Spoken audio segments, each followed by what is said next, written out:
Hello and welcome to today's episode of Exposed. I'm your host, Chad Thompson. I'm doing things a little bit differently today because my cameraman, Clint, is actually out of town. He's picking up a new van.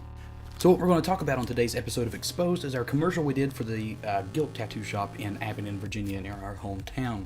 I want to talk about the business prospects of how to contact these clients, how to price these things, what to shoot for, how to shoot, and just all that general information. So let's start off on the business side of things, and let's start off on your showcase and portfolio.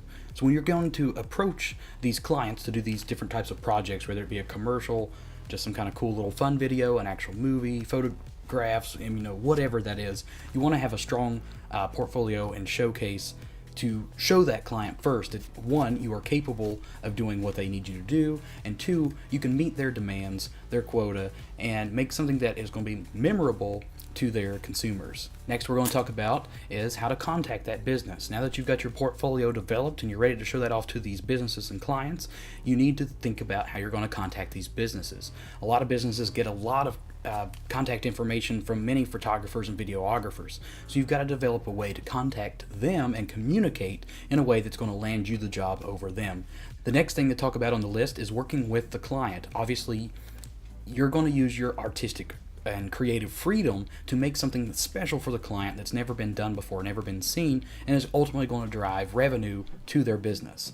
And you want people to be able to say, hey, that was a cool commercial. That was a really cool photography that was done last week. You want to be able to hear that, so you need to work with the client to not only achieve their goals, but your goals as well. Because after all, an advertisement for this client is also an advertisement for you. Another important thing to remember when you're doing these videos is, in the video that we did, there's actually two people included in the video that were getting tattooed at the time. Normally, in a circumstance that we were going to do videotaping like that, we would have to get a special model release agreement so that we could use them in the video.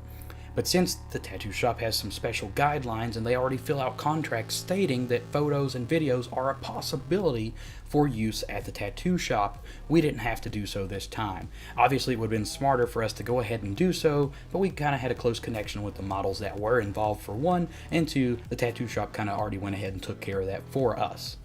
So after you get all the business stuff out of the way, this kind of goes along with working with the client as well. Start planning how you're going to do your shots. What kind of goal are you looking for in mind? What are you wanting to expose to the viewers? Are you going to do just music? Are you going to do talking? Are you going to do something funny? Are you going to do something historic? Are you going to tie them in with the community? That's what you got to develop next. Basically, a storyboard.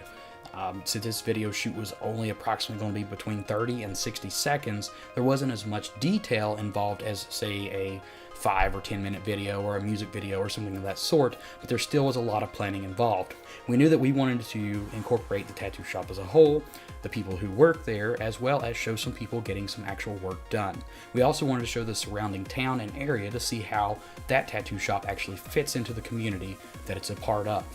So that was our goals for that particular shoot. So that's how we determined we wanted to shoot some of the bigger places that were more known for the town and incorporate that with the tattoo shop, which I feel like we did a successful job, and our clients were happy as well as the followers of that tattoo shop, so I believe we did a pretty good job there. That being said, make sure you have plenty of shots.